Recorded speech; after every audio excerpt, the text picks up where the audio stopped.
And friends, the reality is that we still wrestle with the very same heart issues that Micah confronts in this book. Though they often appear in subtler and more socially acceptable forms, greed, false religion, and covenant unfaithfulness remain strong temptations in our lives today. In our work, we might cut corners for gain. We might prioritize profit over people. Or we might stay silent when we see unfair treatments, all to protect ourselves. In our spiritual lives, we too can fall in the same trap of picking and choosing what we want to hear. We ignore the hard truths of Scripture and gravitate towards teaching that affirms our desires. We pick and choose parts of Christianity that we want to affirm as long as it doesn't challenge us. We surround ourselves with people who cheer us on, but we shy away from committing to communities that confront us in our sin. We're afraid of commitment. We don't want to, we exist on a very cordial relationship coming on Sunday. How are you? How was your week? But we don't invite anyone further in because it might compromise. It might challenge patterns in our lives that we've grown all so comfortable to.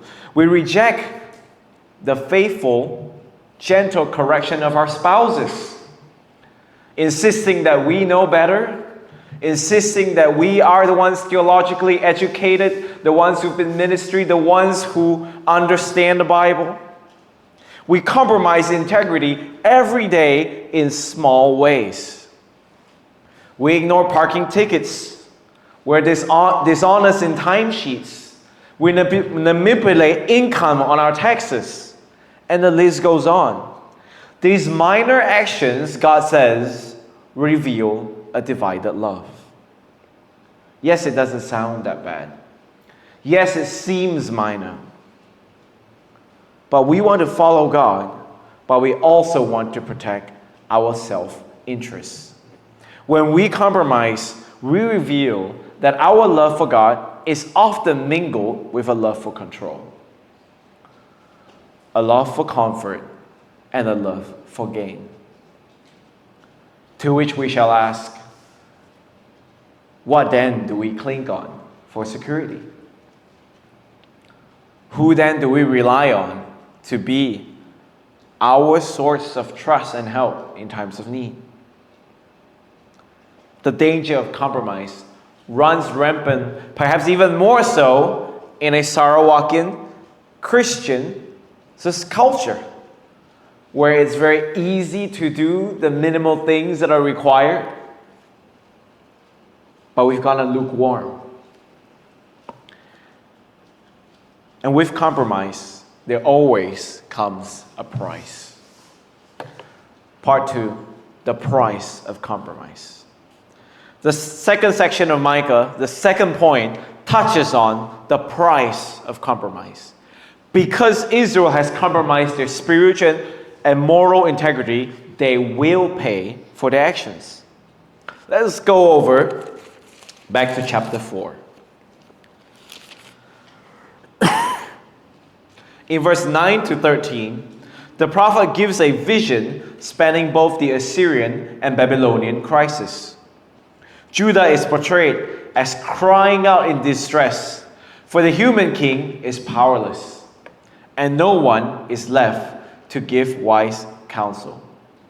In chapter 4, verse 10, the prophet uses the image of a woman in labor to depict the agony of Israel's exile. It says here, therefore, you shall go out from the city. What does that mean? To go out from the city isn't like checking in and checking out of a hotel. To go out of the city is to leave Jerusalem, suffer in Babylon, and it is only in Babylon, that dark and unlikely place, that will God bring redemption. The price of compromise, according to Micah, is exile. Of course, Micah, as always with the prophets, always sneak in, always interject notes of comfort. Though many nations will come to plunder Jerusalem, God turns the tables and judges them. Verse 11 says that Zion, equipped by God with strength, like iron horns and bronze hooves, will crush the pride of his enemies. And this began to be fulfilled short term when the Assyrian enemy was miraculously destroyed at Jerusalem's gates. For Yahweh is not just the God of Israel, He is the Lord of the whole earth, and His hidden plan includes triumph over every nation. But let's skip over now to chapter 6, verse 1 to 8. Verse 1 to 2 introduces a courtroom scene. God is the plaintiff, Micah serves as his messenger, and the mountains, long-standing witnesses to history, are summoned to testify. And Israel stands accused. God tells Micah to stand up, arise, chapter 6, verse 1, to present his case and appeal to the weight of the covenant made long ago between him and Israel. Israel, Yahweh says, has failed to live out to that relationship. How would you feel if God were to summon you today and present His case before you? You would expect fear. You would expect condemnation. But in chapter 6, verse 3 to verse 5, God doesn't open with condemnation. To our surprise, He begins with tender questions instead. God asks, "What have I done to you? How have I wearied you? What have I done that you would disobey me like this? How have I hurt you that you would compromise in such matters?" Now, maybe you've heard these exact words during your previous fight with your mother, your wife, or your friend. What did I do wrong? Why are you treating me like this? And when a human being says something like this, it often comes from wounded pride. It comes from a desire to shift blame. I treat you so well, but why did you return my favor with evil? But when these words come from God, it carries a different weight. God says to you, "What have I done wrong? Why are you treating me like this?" Of course, God isn't confused.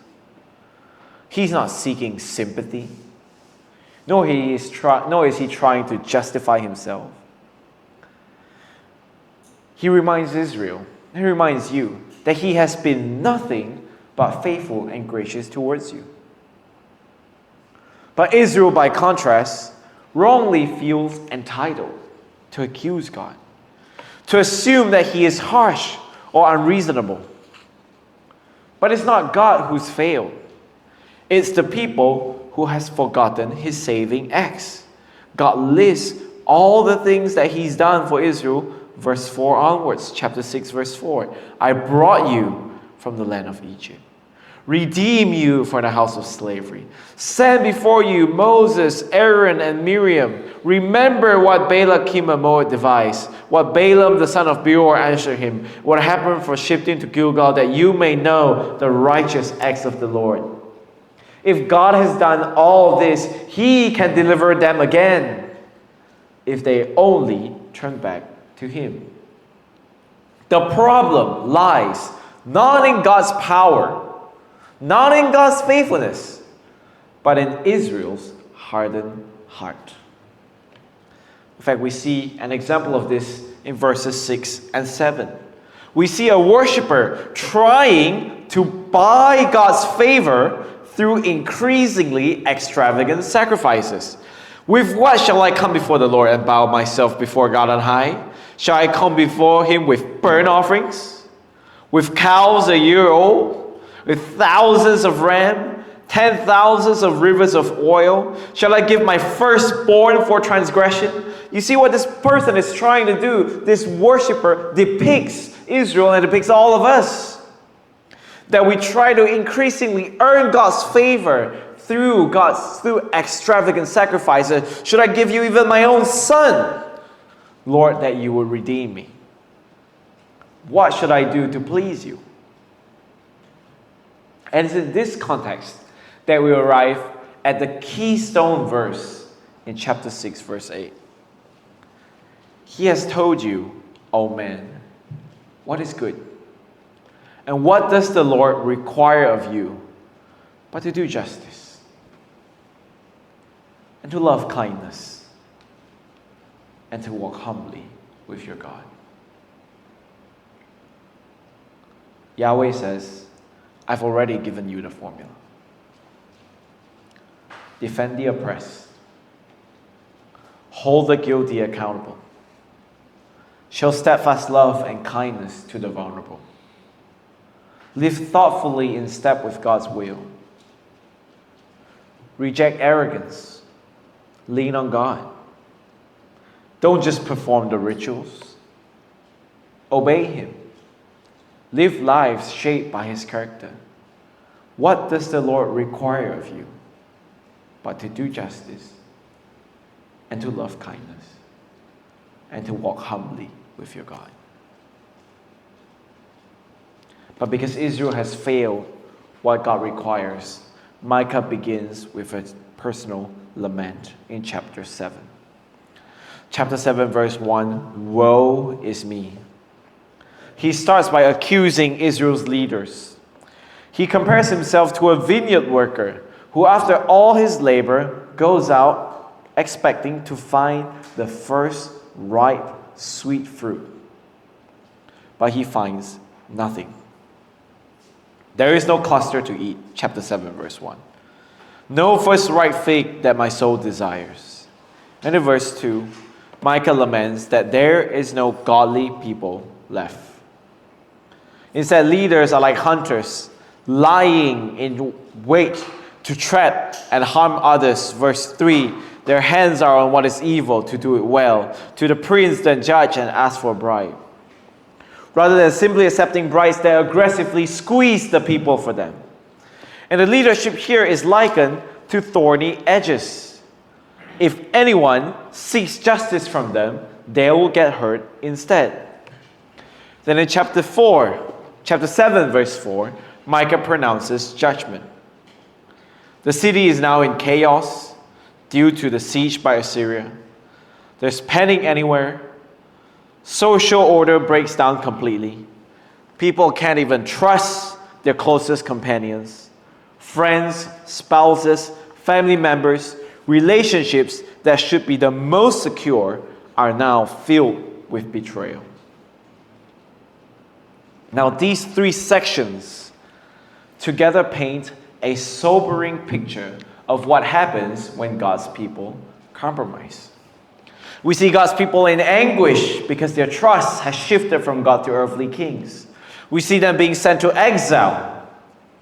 Furthermore, corruption, betrayal, and distrust run so deep that the very fabric of society, family, is broken, and people turn against each other. It's like what happened just this week in Dwarka, India. A residential building went up in flames, and 3 lives were lost. Now, according to the residents, shortly after the fire broke out, they attempted to use the firefighting equipment, but nothing was functional. Delhi Fire Service claimed that the high-rise had been operating without a fire safety certificate since 2016. For 10 years almost, alarms were broken. Fire extinguishers were unusable, while hoses were rusted shut or buried behind furniture. Now, things may have looked safe on a normal day when there is no fire, but the very systems that were supposed to protect the residents of the building had been neglected for years. And by the time they needed help, it was too late. You see, friends, spiritual compromise doesn't always look dangerous at first. We might still appear religious or good on the outside. We may still come to church, sing songs, do the things that every right Christian has to do. We might still be successful at work.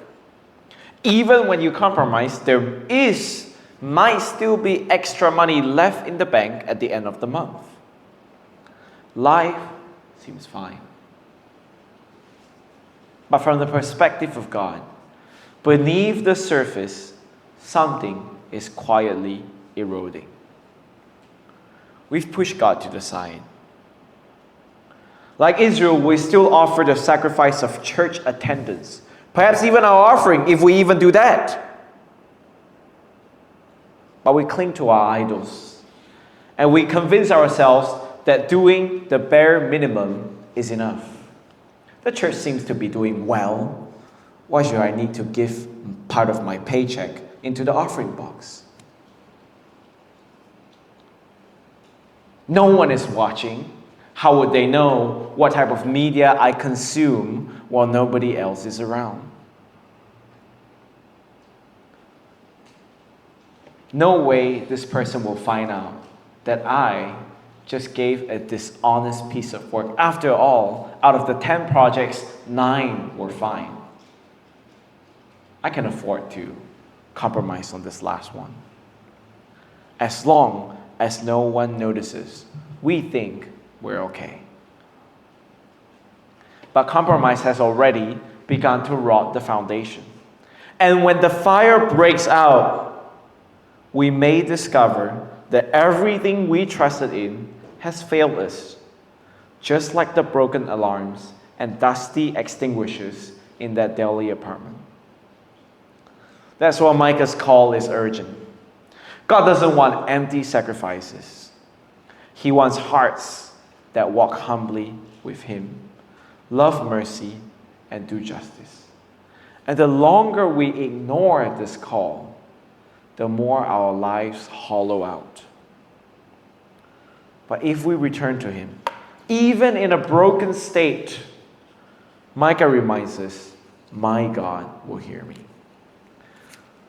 Part 3, the restoration of love. The restoration of love. See, scattered throughout the book of Micah are glimpses of restoration and hope. Let's go first to chapter 2, verse 12 to 13. Chapter 2, verse 12 to 13. 2 short verses. After warning of judgment, Micah looks ahead to a day when God's shepherd king will gather his people, not to destroy them, but to protect and deliver them. I will surely assemble all of you, O Jacob.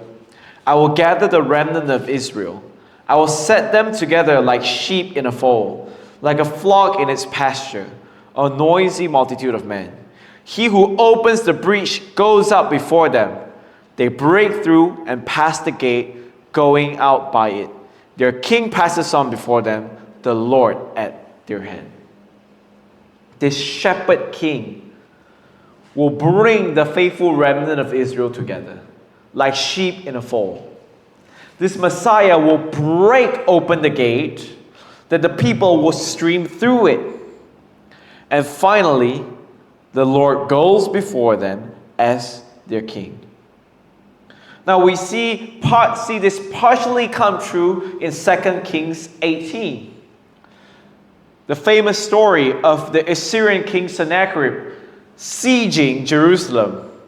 When Yahweh delivers Israel, in a single night, the angel of the Lord struck down 185,000 Assyrian soldiers, forcing the enemy king to retreat in shame.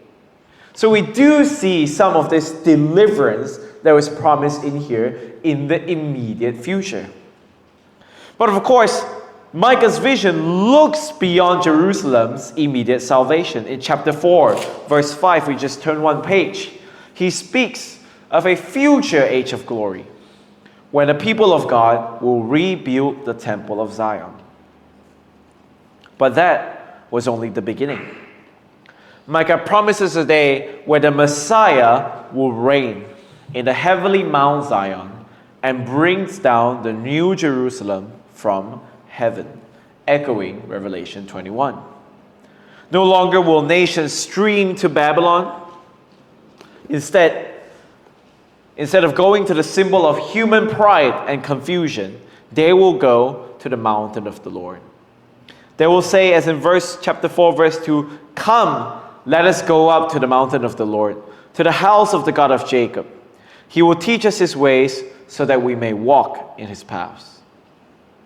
People's hearts will be transformed, while weapons of war will be reforged into farming tools. It will be an age of security and contentment. They shall beat their swords, verse 3, into plowshares, and their spears into pruning hooks. I'm not sure how effective that is, agricultural-wise, but here's an example of weapons of destruction turned to tools of peace. People no longer covet or fear, but each one enjoys the produce of their own vine and fig tree. All will live under God's rule with renewed hearts. So what then bridges this desperate state that Israel and we are in now, and the glorious picture of the Messiah reigning in Zion? This beautiful vision of restoration. What is the bridge? And of course, Micah chapter 5 then gives us the answer. He begins by describing the people of Jerusalem as a daughter of troops.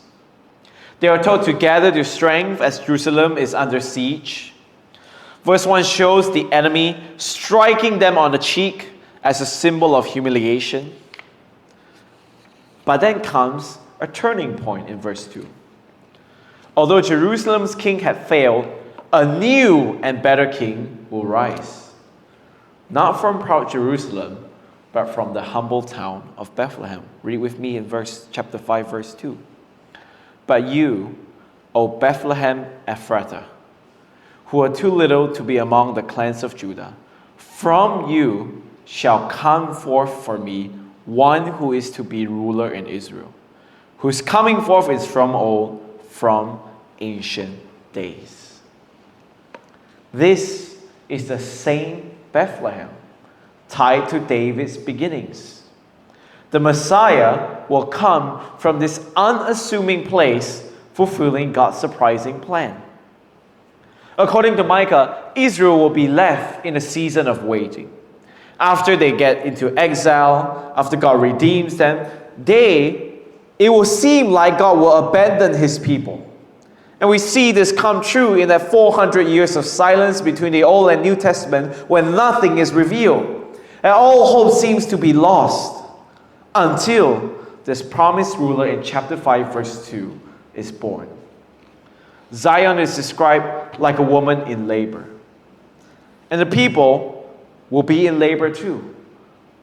But this is the faithful community through whom the Messiah will come. When he arrives, a renewed people will gather before him. And all who believe in him will form the nucleus of a new community. Once this promised king appears, he will stand firm forever. And he will rule in God's power and faithfulness. He will care for his people like a shepherd, just as David once did. And what's more, verses 5 and 6 show us how this king will bring peace. When the Assyrian comes into our land and treads in our places, then we will raise against him 7 shepherds and 8 princes of men. They shall shepherd the land of Syria with the sword, and the land of Nimrod at its entrances, and he shall deliver us from the Assyrian, when it comes to our land and treads within our border. He will crush Assyria, defeat every hostile power, and usher in an era of peaceful worship. He will set straight all forms of impure worship, desecrate the idols, and direct his people's hearts to him alone. Of course, friends, the promise of Micah chapter 5 finds its ultimate fulfillment in the incarnation. From the little town of Bethlehem, there shall come forth Jesus. He came to earth and live a life of perfect obedience on our behalf. When Satan offered him all the kingdoms of the world if he would just bow down, Jesus refused. We must know that throughout all of Jesus' life, he had many opportunities to give up, to compromise. In Gethsemane, when the weight of the cross pressed down on him and he could have walked away, Jesus prayed, "Not my will, but your will." And on the cross, as people mocked him and told him to jump down and save himself, he stayed. Not because he couldn't leave, but because he wouldn't compromise his obedience to God and his mission to save us. Jesus never took shortcuts. He didn't settle for comfort or approval. He remained faithful to the very end so that we who are so tempted to settle would have a Savior who both forgives us and strengthens us to stand firm. He is our salvation, our power, and our peace. See, brothers and sisters, as we close, the truth is, like Israel in Micah's day, we live in a time of relative peace and comfort. Of course, I think if I ask you to raise your hand if you think you're rich, I bet none of you would do that. But how many of us would say we truly lack? Compared to our parents, grandparents, or great-grandparents who struggled to put food on the table or fled war. Compared to people who live in countries with strong Christian persecution, we are in a much better place. But Micah shows us, if there's one thing to take away from this book, is that it is precisely in seasons of ease that spiritual lukewarmness can quietly take root. It is precisely when we feel like our lives are not under threat, when we still have leftovers, when it all seems to be going fine, that acedia, the vice that the church fathers spoke of, this cold, lukewarm heart can begin to breathe. And when life is comfortable, we start doing the bare minimum.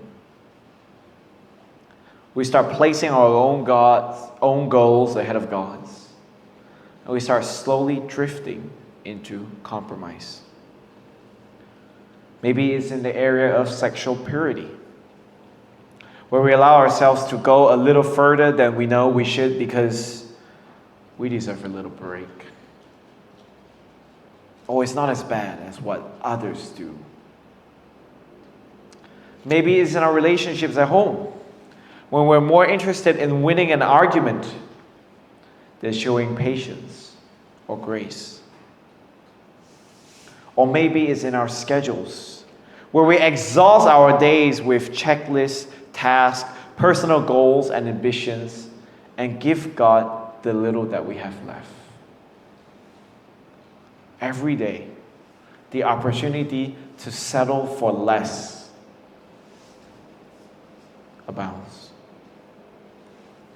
In his book, Respectable Sins, Jerry Bridges writes, "Sin is a spiritual and moral malignancy. Left unchecked," listen carefully, "it can spread throughout our entire inner being and contaminate every area of our lives." Bridges reminds us that it's not enough to merely acknowledge the small sins we tolerate. Or we might excuse ourselves by saying, well, no one's perfect. Well, that's how my family of origin is. But every Christian is called to confront these sins, the little sins that we pass by, and give it an okay note. We are to confront these sins honestly before God with repentance and a desire to grow in holiness. The key to resisting, the key to not settling, is not sheer willpower, nor is it self-discipline. It's Jesus. It's the Messiah in chapter 5, verse 2. the one who alone purifies our hearts, who, as prophesied here, comes in to destroy every form of impure worship that is left in us and anchors us in faithful worship on Him alone. When we fix our eyes on Him, we see the one who did not compromise, gave up all He had, died in our place, conquered sin, reigns as King, so that because He has secured the victory, we are now able, by His grace, to do just as Micah 6 verse 8 says. To do justice, to love kindness, and to walk humbly with God. Shortly after Jane Eyre left Mr. Rochester, she was presented with another opportunity to compromise. She met a Christian man who did not love her for her, but loved her because she would make a perfect missionary wife. And again, she was presented with the opportunity to settle into the comforts of a marriage that might work on the outside. Yet again, she did not.